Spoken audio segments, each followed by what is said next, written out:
Agora, a gente vai chamar aqui o Tony da Finzar.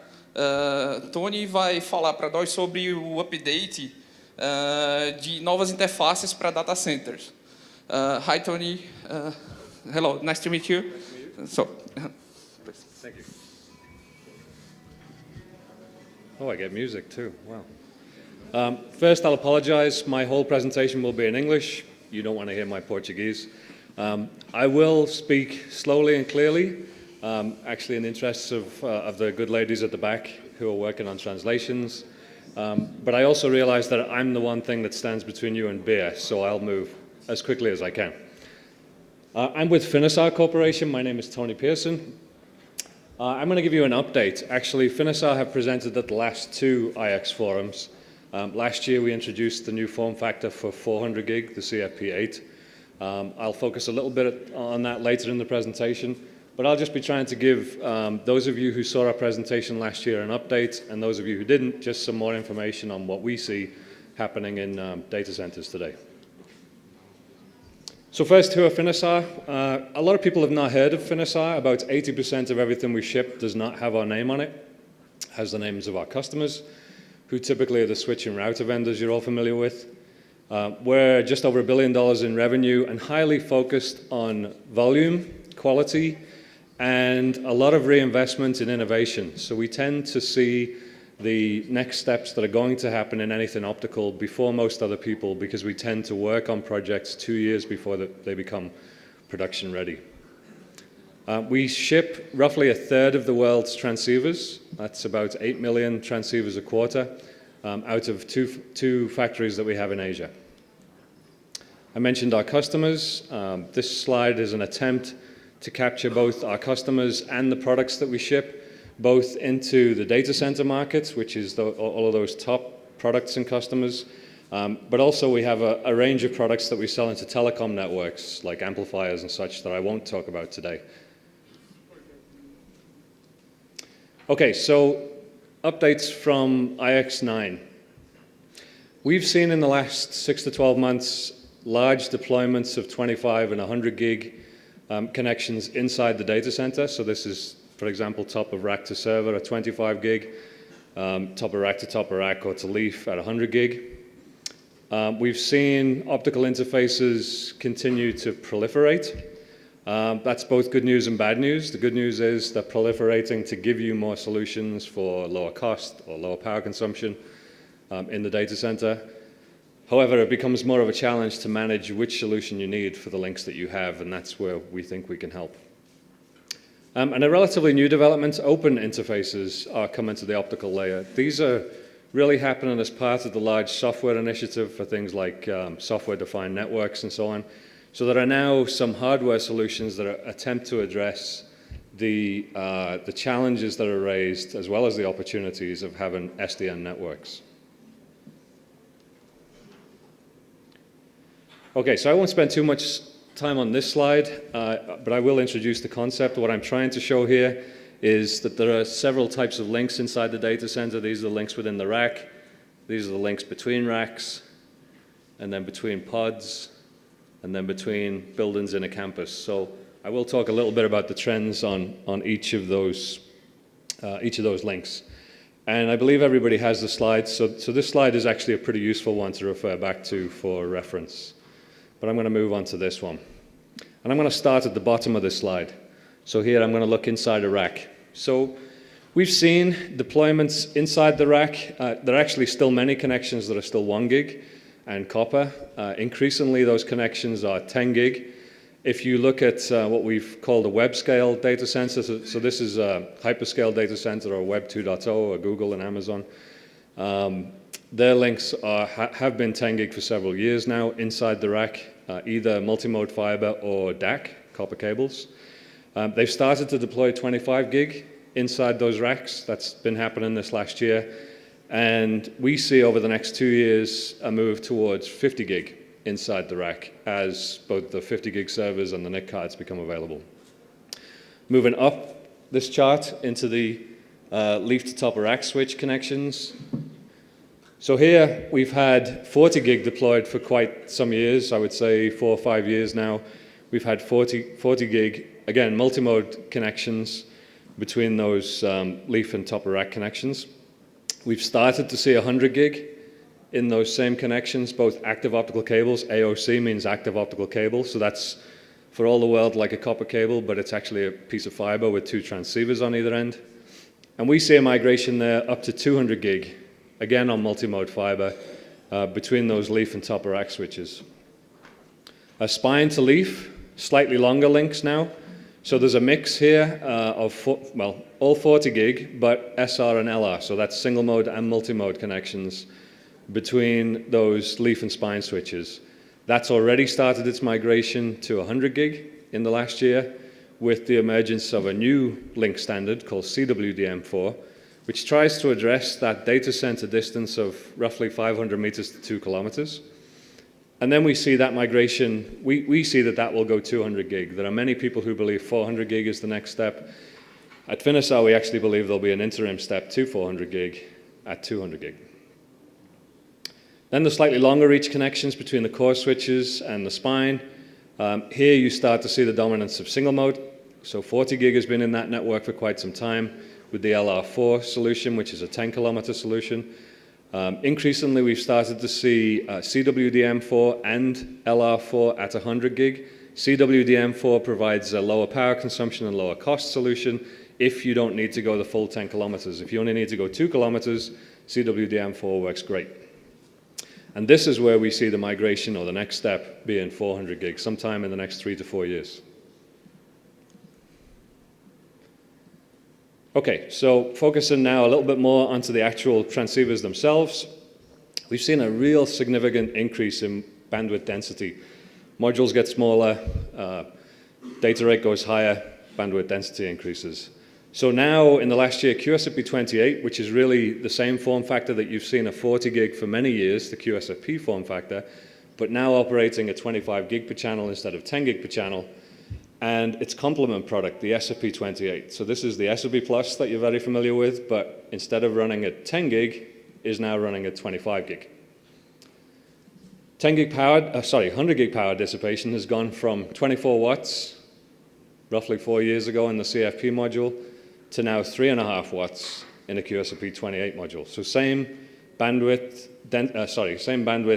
functionally for a fraction of the power consumption.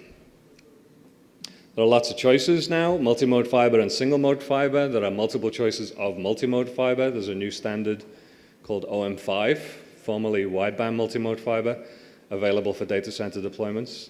And there are several cost-effective multi-mode solutions, which I'll talk a bit more about in the following slides.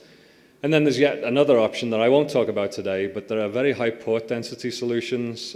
COBO, for example, is an initiative that's focused on high port density solutions for data center applications. Finisar supplies about 2/3 of the world's high density optics today. Okay, now focused even more, 100 gig. So I mentioned the CFP form factor. This was, a real power hog up at 24 watts when it was first released. I want to say it was 5 years ago, maybe. So all of these are 100 gig modules. This is the CFP, CFP2, CFP4, now QSFP28. This is really becoming the workhorse in the data center for 100 gig solutions. And then, there's a question mark here. It's not clear what the next form factor will be.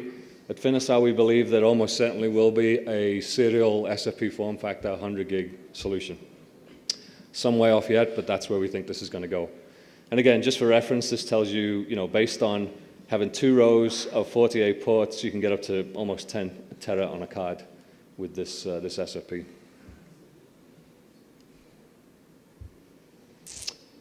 Okay, so as I mentioned right at the start, 25 and 100 gig are here now. 25 gig really came about, it leveraged a lot of work that had been happening for many years in the storage world for 32 gig fiber channel. The IEEE adopted all of the optical standards and electrical standards from that 32 gig standard and launched the 25 gig Ethernet in, I think it was January of 2015. That's now fully adopted by the IEEE, so 25 gig is a real standard now. 100 gig, QSFP28 is really the thing that's released 100 gig in very high volume into data centers. So This is the platform that gives the low power consumption. You know, it's just 3.5 watts per module.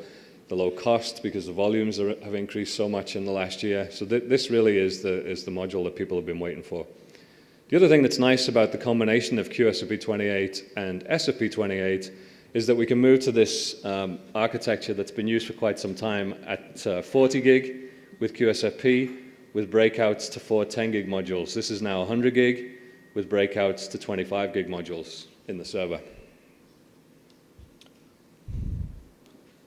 Okay, I mentioned standards proliferation. It's a little bit crazy. There are many, many, many standards now for optical links in the data center. These are the 10 gig link options. These are the 40 up to 56 gig link options. These are the 100 gig or 128 gig link options. I've highlighted in red the ones that are really new since last time we presented at IX Fórum. What we've got here is a ELR4. This is a 20 kilometer now LR4 solution instead of the 10 kilometer that you've seen up to date. ER4F is a 40 kilometer solution. ECWDM4 extends that 2 kilometer CWDM4 to 10 kilometers. And SWDM4 is an entirely new solution which enables you to migrate your existing 10 gig multimode links up to 40 gig and then 100 gig without changing your cable plant. And I'll talk some more about that in a moment. Okay, so this is interesting. There's several ways to look at the fiber market, but there's parallel fiber, there's duplex fiber, there's multimode, and there's single mode. These are the solutions that can be used at 100 gig now, just focused on 100 gig. The black ones are IEEE supported, so you'll see there are only 2. The rest are supported by MSAs or proprietary interfaces.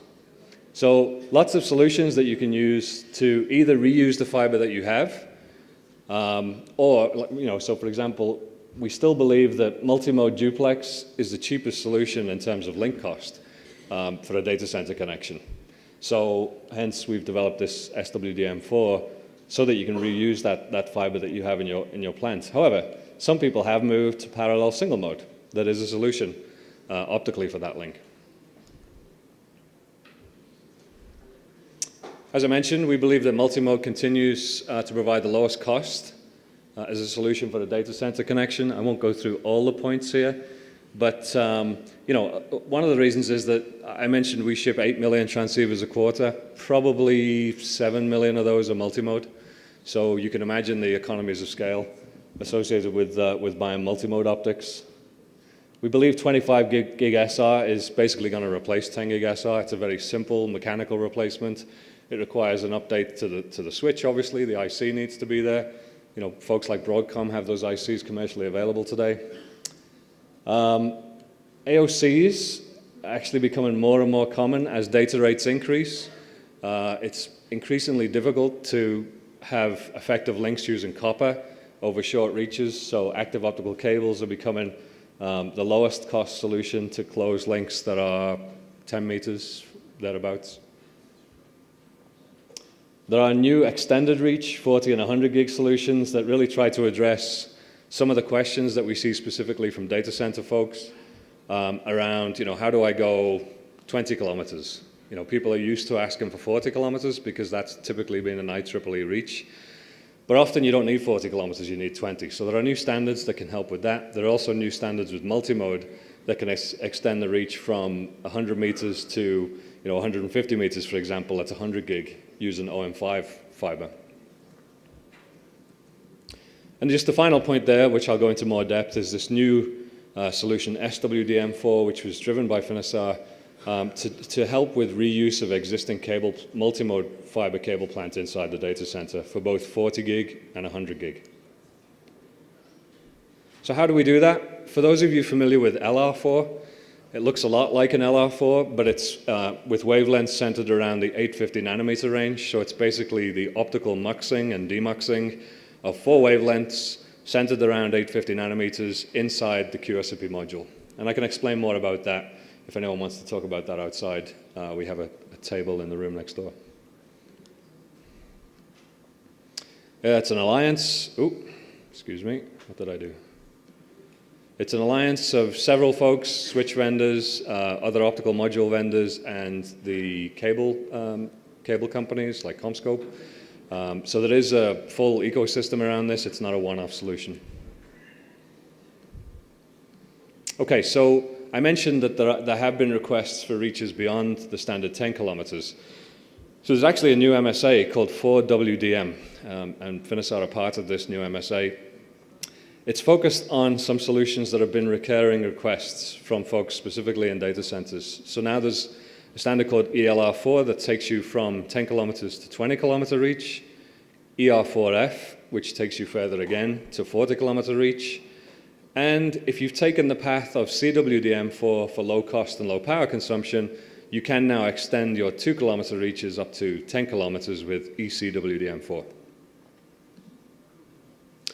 For anything longer than 40 kilometers, just due to technology robustness and availability, Finisar recommends the use of coherent technology at 100 gig. So anything 40 kilometers and above, there are already solutions of pluggable solutions, CFP, DCO, CFP2, ACO, and solutions that already are available for 200 gig and 250 gig. And 400 gig coherent modules are already in development. So as I say, anything 40 kilometers and above, Finisar typically recommends the use of coherent solutions. Okay, one other topic I wanted to introduce is called open optical monitoring, and I think this is of particular interest to any audience that's focused on data center solutions. This was really born in the OCP initiative, the Open Compute Program, and it was born out of necessity. We do a lot of interop trials at the University of New Hampshire in the US with optical modules and modules from other vendors, and one recurring theme that came up was there was a big challenge in reading or accessing the digital diagnostic information inside the module during those interop tests. So this started as a program out of necessity to enable those interop tests, but it's become something that's now a sponsored program as part of OCP to provide real solutions to folks who are moving towards SDN networks. So let me explain.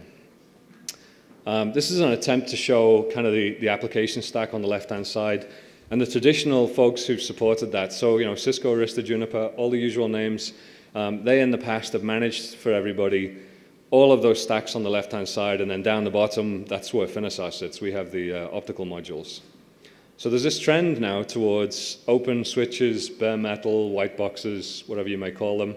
And then the stack is broken down. You've got the folks who make the switches, you've got the folks who make the operating system. So it's a more complex chain. It's an incredibly valuable chain, and actually some of the OEMs listed in the middle box there are also playing in that right-hand box. So things are changing. What it means is there's a new effort required in integration between each of those steps. It can be problematic. It's interesting that actually we have some hardware solutions now for what effectively have come up because of software challenges. And interoperability has been a big issue, specifically with the UNH testing that we've been involved in.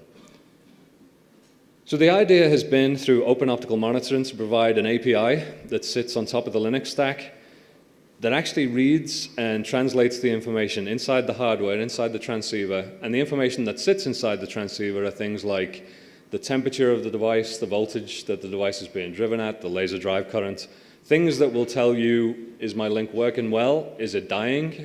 Does it have a health problem? What kind of transceiver do I have in this particular link? So lots of information that can be accessed through an API. So it's a Python package. It's been developed as part of OCP, as I mentioned, so it is open. It operates with any NOS, any switch, any module vendor, any module type. And it's open source, so you'll see down the bottom there just some of the code. So applications for open optical monitoring, I mentioned a couple of these already. You can use it to track inventory in your data center. You can have your OS do a pulse of all your network ports and see what's out there. It can be used in more sophisticated data centers or highly critical links, for example, in the financial sector, to health monitor. You know, is my laser getting hotter and hotter and hotter? Is its laser drive current increasing, which might be an indication it's dying? So you can get pretty sophisticated. It can be used for diagnostics. And there are custom uses. It can be used during setup. You can use built-in self-test, for example, for network commissioning. Using technology that exists already in the hardware that we've been shipping for 15 years, but now you can access all the way through the NOS using this API approach. How can you participate? We do encourage you to participate. All of the information on this is available on GitHub already. There are 200 plus keys decoded for all of the platforms that you're used to, the QSFPs, the SFP Plus, the QSFP28. So all or nearly all and soon all keys will be decoded and available. There are many shims available to support numerous Linux OSs. There's more than one Linux OS. Multiple white boxes who use different switch hardware, eval boards and simulators.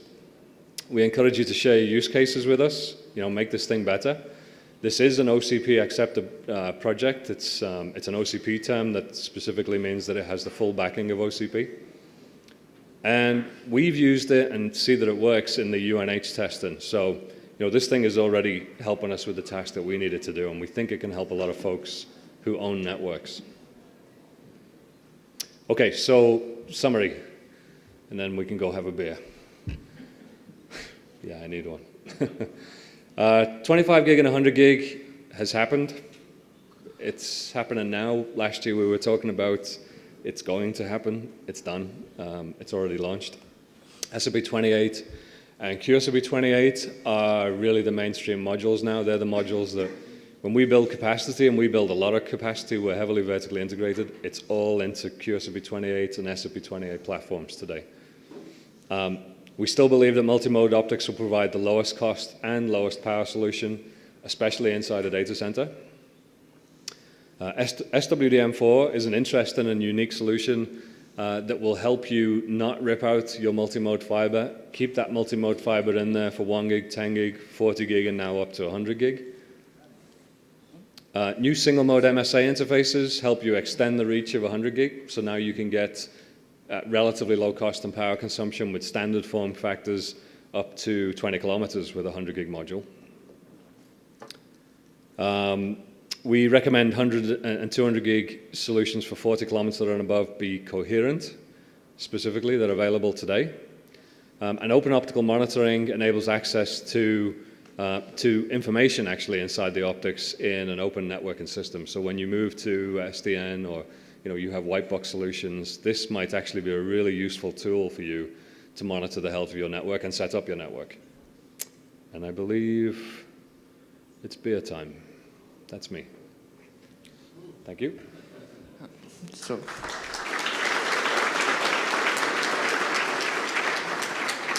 So Tony, thank you so much. But any questions? Alguma pergunta? I do have a colleague who speaks Portuguese, so you can ask in Portuguese also. Tiago, vai falar em português ou inglês? Okay. Okay. I have a translator. Go ahead. Well, I will do in English. Oh, in English? Yeah. Great. It's Thiago from Algar Telecom. It's working? Yeah. Oh, yeah. Congratulations for the presentation. Good information. Nice to see a lot of improvements from the last presentation here. And I have two questions. The first one is regarding, we see today a lot of data center interconnections, and we need a lot of multiple 100 gigs interfaces over one fiber, so we actually need DWDM links. And the only solution that we see today is coherent detection. When we will be able to see direct detection on a form factor like QSFP28 using PAM4 or something like that. How it's going, the development of these technologies? Okay, let's go have a beer. That's the toughest question to ask. It's a very good question. Everybody's asking that same question.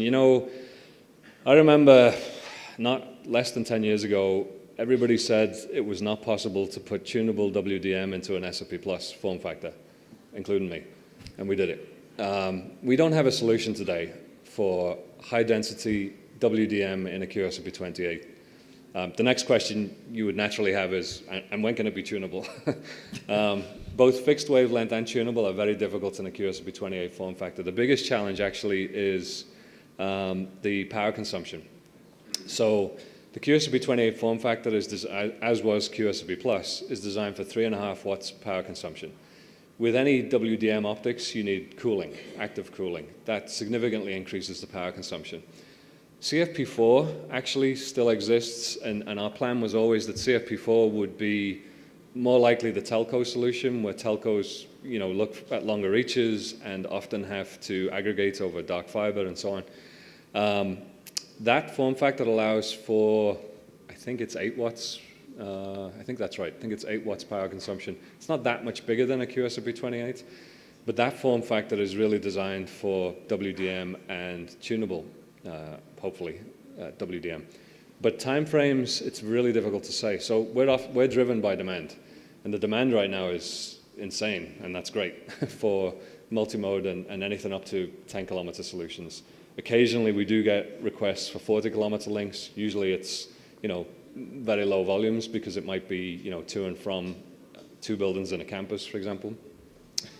So I'm not giving you a good answer. My guess would be it's probably 4 or 5 years from now before there's WDM in a QSFP28. I'm not going to say like I did for SFP Plus that it won't happen. It probably will. We'll figure it out somehow, but it's a real big challenge from a power consumption perspective. Okay. And the second question is about onboard optics. Yeah. This is something that we are hearing on the industry, but yeah. we don't know if it is a true initiative or if it's backed up by some vendors or it's have a near feature or it's far away from what you have today, or yep. How do you the Finisar view on onboard optics? Yep. And linking with the last question, it will be it will have a more flexible power on the onboard optic, so you can use DWM or everything else that you need, that you can do today on QSFP28 because of the power limit. Okay. Thank you. Okay. Wow. 2 very good questions, and I'm going to separate your 2 questions there. So, Finisar has worked with onboard optics for 10 years, I think. We've probably been shipping in production for 8 years, onboard optics. Today, they're primarily used for proprietary interconnects, usually for backplanes in large core routers, for example. That's where you find onboard optics. And you never see them because they're embedded inside the boards, and they're not pluggable. They sit on the middle of the board. They sit right next to usually the switch ASIC. So onboard optics are a real technology. It's many millions of dollars every year. We own about 2/3 of that market. So for us, it's a very important market too. They are all multimode today. So they're all used for links that are hundreds of meters, between 10 meters and, I don't know, say 300 meters-ish reaches. So they're not single mode. There have been multiple requests for single mode, and I'm starting now to try and address your second question about the WDM. But the vast majority of solutions for onboard optics are multimode for short reach backplane applications. What's being looked at today, and it is real, we're actually a part of the COBO, I can't remember what it's called, COBO Alliance or MSA.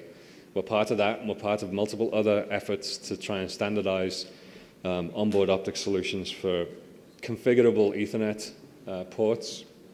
Actually, some switch OEMs released configurable ports. Arista had a box 2 years ago, I think, this 7500, I want to say it was, which had configurable ports on the front. It used onboard optics in the heart of that switch so that the front panel was configurable without pluggable optics. So it's a real thing. It's really happening. For us, the change is that it's gone from being a proprietary solution to potentially being a standard solution.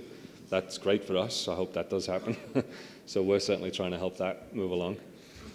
WDM, wow, that's tough. So onboard optics tend to be many ports in something an inch square. So we have a solution that's 600 gig in a module an inch square. It's multimode today. Power consumption has to be very low because the module is very small. Getting to single mode, getting to WDM is a really big challenge, again, because of the power consumption that I talked about before. You could embed optics for WDM, but to have the same density that you have, which is really the goal of embedded optics, it's a real challenge. That will be after the QSFP28 WDM. So, All right. Thank you very much. You're welcome. So, Tony, about the time, I'm so sorry. Oh, it's so interesting, but yep. we Thank you. Thank you so much. Thank you. Por favor, uma salva de palmas.